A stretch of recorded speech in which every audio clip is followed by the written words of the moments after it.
Bueno, bienvenidos. Antes que nada, esto es una parte técnica.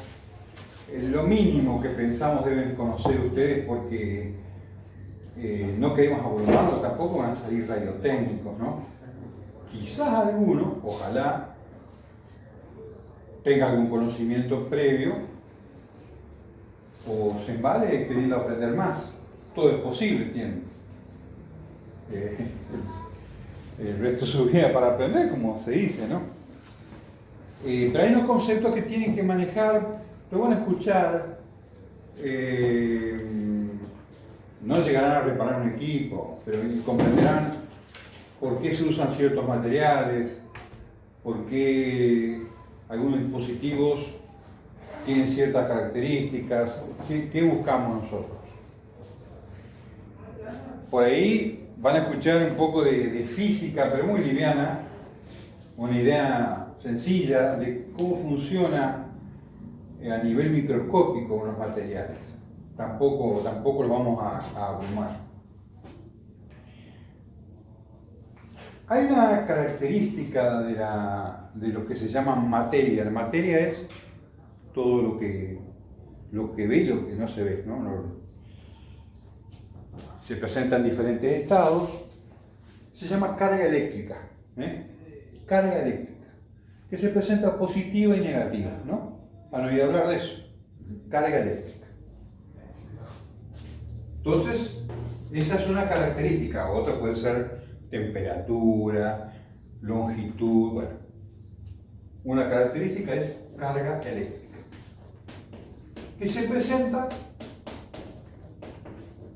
en dos versiones, positiva y negativa. Esto es arbitrario, positivo y negativo, en dos versiones, positiva y negativa. ¿Qué ocurre? Naturalmente hay una fuerza natural que hace que cargas de igual signo se rechacen, se repelen, se dice, y cargas de distintos signos se atraen. Bueno, a nosotros nos interesa sobre todo para lo que es funcionamiento de un equipo de radio, una antena, una línea de alimentación, que es lo que une un equipo con la antena, las cargas eléctricas en movimiento. Cargas eléctricas en movimiento. Muy básico lo que les voy a dar. En el átomo, en cualquier átomo, tenemos en el núcleo neutrones y protones. Los protones son positivos. Y en órbitas alrededor hay electrones, que son negativos. En capas. ¿Quiénes son las cargas que se mueven? Los electrones. Carga negativa. Se mueven. Bueno, ¿cuándo se mueven? Cuando hay lo que se llama un desnivel eléctrico que tiene un nombre, una diferencia potencial o tensión o voltaje. Para que se muevan las cargas, los electrones en un circuito, necesitamos algo que ayude. Igual que lo que ocurre con un líquido en un caño, tiene que haber una diferencia de presión, ¿se entiende? Una diferencia de altura entre un extremo y el otro. O una bomba que impulse. ¿Ven la idea? Bueno. Materiales, ustedes saben, yo creo que deben saber, haberse dado cuenta que hay materiales donde circulan corrientes eléctricas y otros que no. ¿No es cierto? Ustedes ven nuestras antenas de qué material están hechos, ¿no? De qué están hechos los conductores de la energía eléctrica, ¿no? Metales. Nosotros usamos mayormente metales. ¿Por qué? Porque los metales, los átomos, los electrones abundan, los electrones y no están tan ligados, no están tan unidos. Entonces, ante un voltaje, una diferencia potencial, circulan. ¿Se entiende? Entonces, cuando tenemos esas cargas eléctricas moviéndose, tenemos una corriente eléctrica. Son cargas eléctricas en movimiento. Eso es corriente eléctrica. Entonces, corriente eléctrica.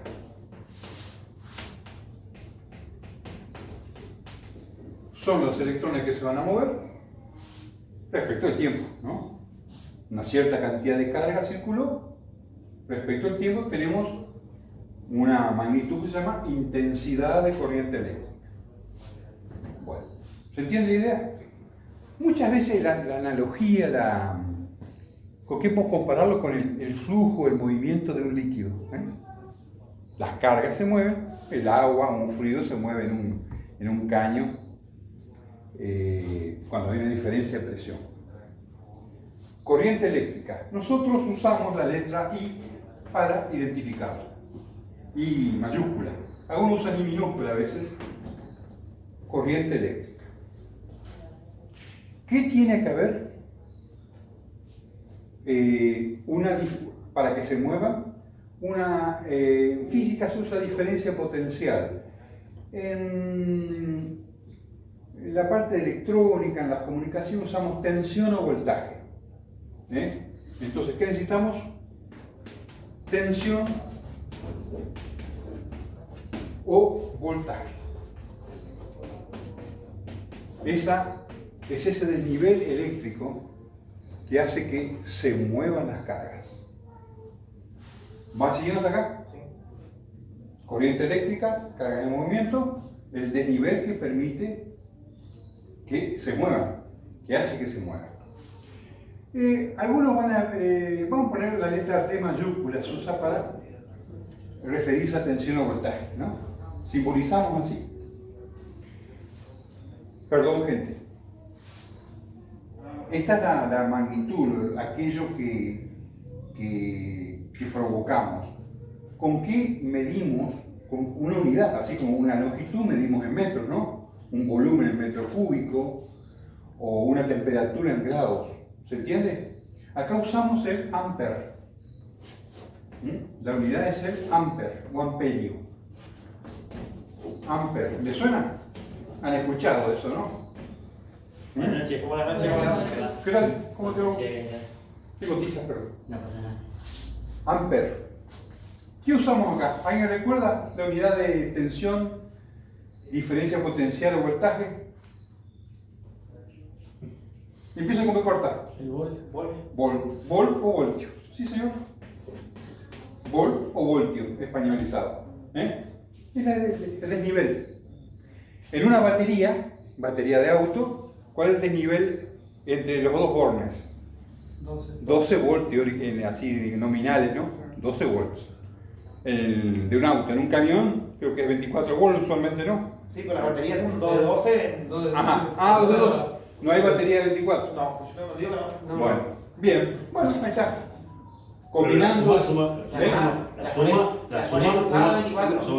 La suma de cierta manera hace que nos dé 24 volts. Creo que en aviación y en navegación marítima fluvial se usa también 24 volts. Capaz que la marqué. Hay algo, claro.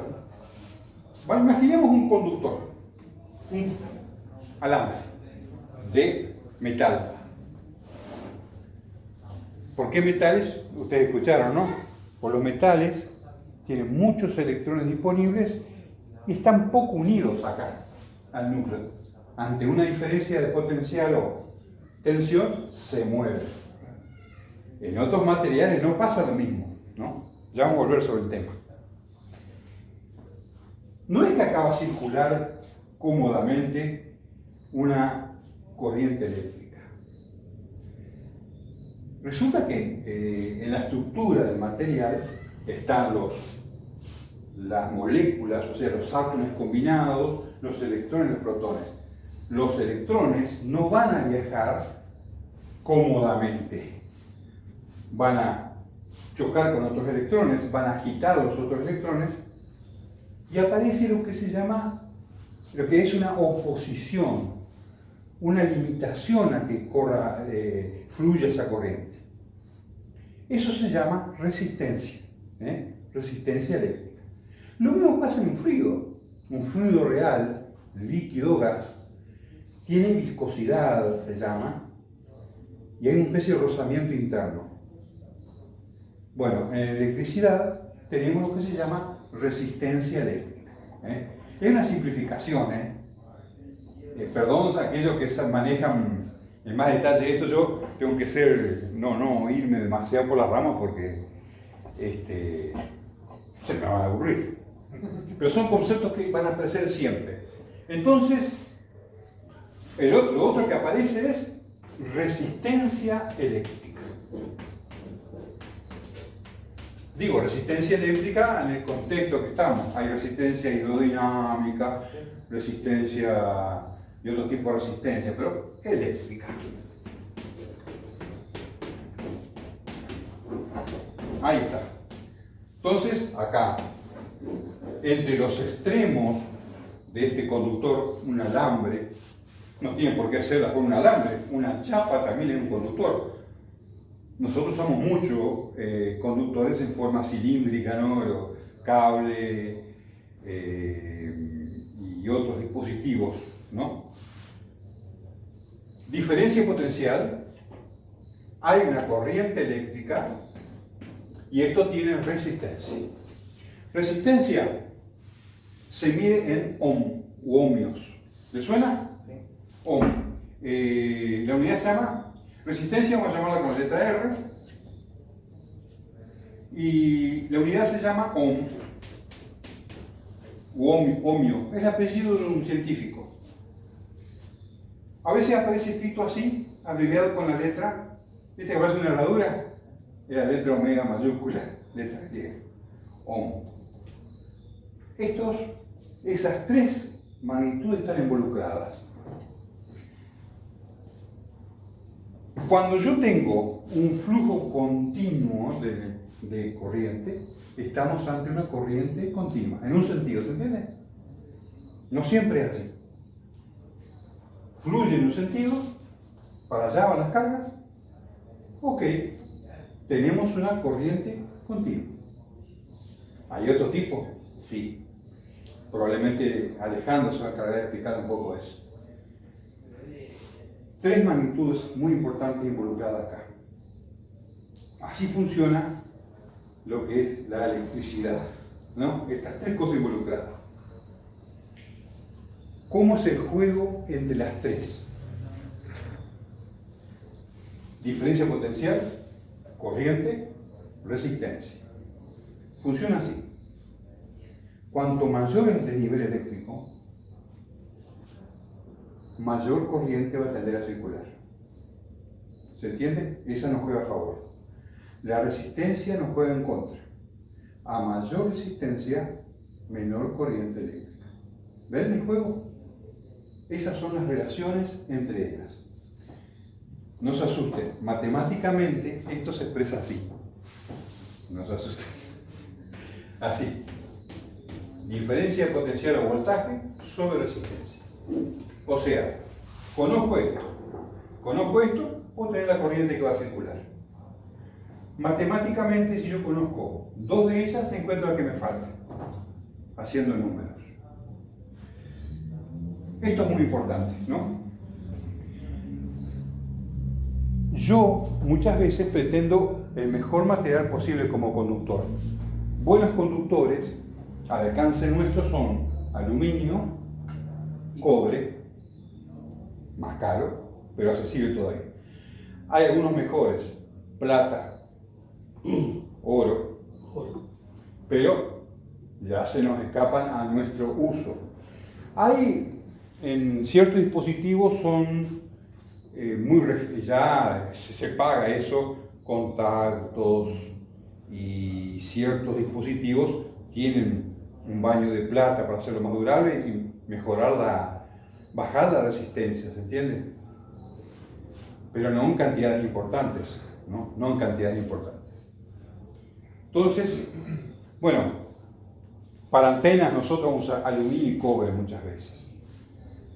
El hierro es buen conductor, sí, pero ya empieza, no tiene tan buena, su resistencia es levemente mayor que la del cobre y el aluminio, ¿se entiende? Bronce se usa como conductor también. ¿Mm? Pero bueno, ustedes van a ver que aluminio y cobre, aluminio y cobre. Por eso somos todos medio cirujas, muchas veces andamos buscando restos de cobre, sillas abandonadas o tiradas, o trozos de cobre y aluminio, porque todo sirve.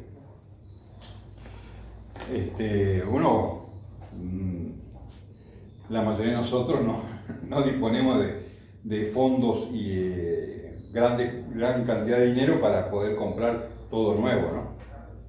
Muchas antenas se hacen con restos de otras antenas o de otras cosas que fueron fabricadas con cobre o aluminio. Por otro lado, tenemos los materiales, en el otro extremo los materiales cuya resistencia es tremendamente alta, que prácticamente no circula una corriente. Antes de seguir, llamamos conductores o buenos conductores a esos materiales, mayormente los metales. El agua salada es un buen conductor también. Y el agua salada también. El agua salada en el sentido que tenga sales minerales, no solamente sal de mesa, sino diferentes tipos de sales. En el otro extremo tenemos los malos conductores o aislantes o dieléctricos. Madera seca, porcelana, muchos materiales sintéticos, ¿no? Van a encontrar lo que se conoce con el nombre de teflón, derrin, polietileno, poliéster, nylon y bueno, un montón de materiales sintéticos, ¿no? Derivados del petróleo son. Madera seca, porcelana les mencioné, bueno, ahí tenemos materiales que se usan muy frecuentemente en los equipos, las antenas y las líneas de alimentación. ¿Qué es lo básico? ¿Cuál es el equipo básico de una estación de radioaficionado? El equipo que emite y transmite, la línea de alimentación y una antena. Luego vamos a entrar más en detalle en cada parte.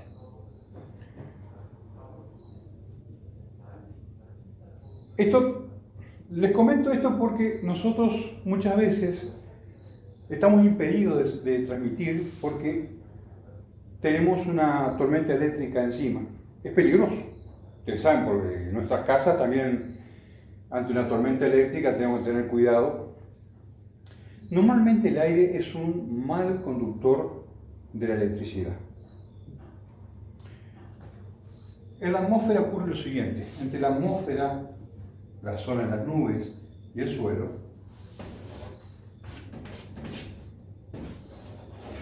vamos a suponer que acá se junta carga positiva acá. Y acá hay carga negativa. Al haber una diferencia de carga, hay una tensión o voltaje.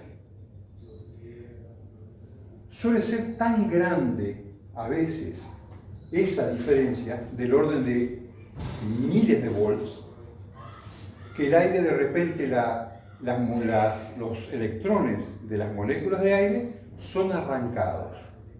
¿Qué pasa? Se establece una corriente eléctrica.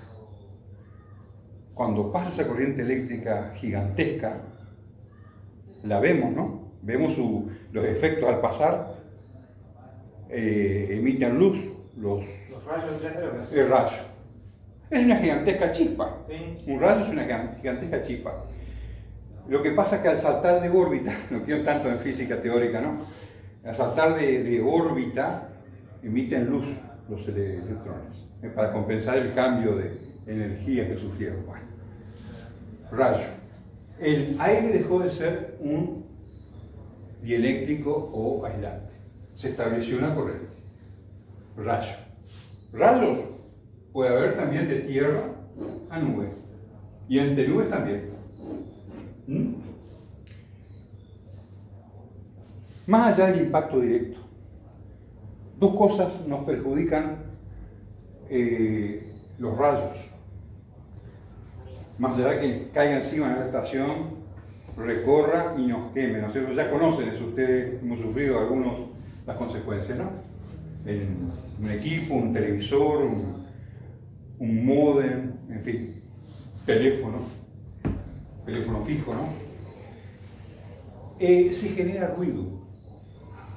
El hecho de que haya una corriente eléctrica, se genera una onda de radio. Si usted, sobre todo lo vamos a notar acá, quizás en el equipo, pero en las radios de AM, ¿vieron cuando hay tormenta que se escucha el crujido? Lo generan los rayos. Generan como una onda de radio. Es una onda de radio. Nada más que para nosotros es un ruido. ¿Mm? Ese es el problema que provoca un rayo. Generan ondas que viajan como ruido. Las descargas eléctricas, decimos, ¿no? Descargas atmosféricas. Nosotros acá en esta parte de Entre Ríos, esta parte de Sudamérica, es una de las más activas en cuanto a tormentas eléctricas del mundo, ¿eh? Hay una en África, hay otra zona, en Asia hay otra. Una de las más activas en cuanto a descargas de rayos. Hay otra cosa. No necesariamente tiene que haber impacto directo para que nos dañen nuestros equipos o también otros artefactos. Cuando cae un rayo cerca, se dice que se induce. ¿Qué va a pasar? Va a aparecer una corriente en los conductores que haya cerca. Los alambrados y eso. Alambrados, no necesariamente tienen un impacto directo. ¿Sí? Alambrados, líneas de tensión, y se generan corrientes por el hecho de que es tan intenso el campo electromagnético que genera un rayo que se inducen, aparecen corrientes. ¿Dónde van las corrientes? Van buscando tierra. Y a veces pasa por donde nosotros no queremos. Por nuestra casa, nuestra instalación eléctrica, nuestro equipo de radio. Nos puede pasar, por ejemplo, me contaba un familiar que le saltó la térmica en su casa. Cuando cayó un rayo, eso que es el seco, cayó un rayo que en el centro de la ciudad se escuchó. Hizo saltar la térmica. Evidentemente, el rayo ese indujo una corriente eléctrica que apareció como un exceso en la instalación, saltó la térmica. El tema de los rayos. Sabemos que van a caer rayos. ¿Por qué entonces se colocan para rayos y se pone una instalación para eso? Sabemos que va a caer un rayo. Queremos que siga el camino que nosotros queremos. ¿Está bien? ¿Es inevitable que caiga un rayo alguna vez? Sí. Nosotros, bueno, algunos podrán tener una antena alta. Bueno, ¿algún impacto rayo has tenido? No. No. Bueno, mira, qué suerte. Bueno. Pero bueno, el rayo busca llegar a tierra, ¿no? Buscar compensar, porque ese desnivel siempre se trata de compensar naturalmente. La naturaleza siempre trata de compensar. Bueno, bien. Nuestro enemigo, el rayo, no es amigo nuestro, dicho sea de paso, ¿no? No vayan a andar en un descampado con un equipo de radio o parado inclusive, ¿no? El consejo que yo doy es no quedarse parado en una tormenta, no ponerse bajo un árbol tampoco. Peor, porque ¿qué hacemos nosotros al estar parados? Le acortamos el camino al rayo. Nosotros tenemos sangre, es agua con colorante y con sales, buenos conductores. El rayo puede buscar el camino más corto y a veces pasa por nosotros. ¿Se entiende? Bueno, Les doy un ejemplo de corrientes eléctricas naturales muy grandes, los rayos, de orden de decenas de miles de amperes. Y las diferencias potenciales que se dan a veces son de megavolts, de millones de volts de diferencia potencial o voltaje entre nube, bueno, entre nube y nube, o nube y tierra, ¿no? ¿Se entiende? Bueno, volvemos a esto. ¿Está bien? Recordar eso. Fórmulas, bueno, no insistimos mucho con esto. Incluso hay ayuda a memoria para esto, cómo calcular. Se van a encontrar un triangulito así. No tiene por qué aprenderlo, pero yo les digo, ¿cómo funciona esto? Es una ayuda de memoria. Esto funciona así.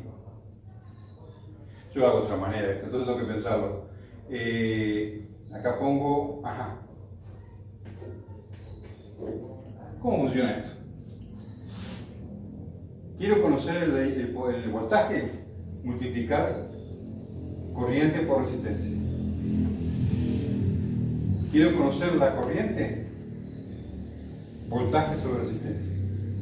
Quiero conocer la resistencia, voltaje sobre intensidad. Una ayuda de memoria. Bueno,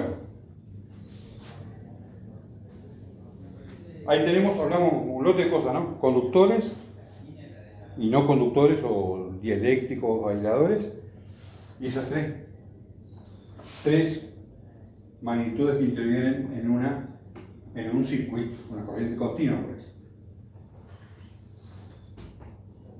¿Qué más? ¿Cómo estamos en tiempo? Vamos bien. ¿Están cansados ya? Estamos bien. ¿Alguna consulta? Más bien de cuestiones prácticas, no nos vamos a meter tanto en teoría. Algo que ustedes... ¿Qué te parece? ¿Le expliqué esto? ¿Qué opina que podemos llegar? En este momento no quiero abrumarlo con mucha física, ¿no? Pero mínimo... Hay otras magnitudes involucradas en lo que es generar una onda de radio, ¿no? O recibir una onda de radio y procesar. Quédense tranquilos, no nos vamos a abrumar con técnicas, ¿está bien? Pero van a escuchar mucho y hay mucho de fantasía a veces, o de, no fantasía, de exageración en ciertos conceptos, ¿no? Y se repiten algunos conceptos que están equivocados, muy equivocados. Bueno, tratamos de que ustedes no van a ser radiotécnicos con el curso, no. Pero bueno, me están hablando de esto, más o menos tengo una idea. Si quiero profundizar, profundizo.